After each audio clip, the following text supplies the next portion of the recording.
Today, we will listen to a conversation about a foreign country. Have you ever traveled abroad?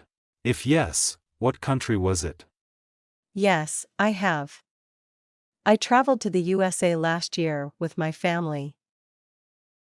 Where is that country located?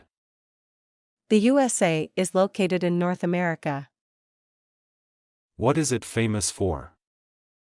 The USA is known for its cultural achievements and landmarks. What are the special food and drinks of that country?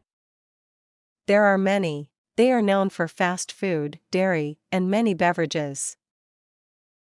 What do you like about that country? I like the fast pace of life and the various subcultures. How many citizens are there in that country? The current population of the United States of America was over 324 million in 2016, which accounts for 4.3% of the total world population. What language do people there speak?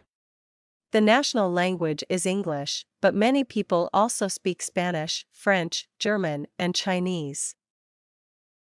Do you want to go back there again? Sure.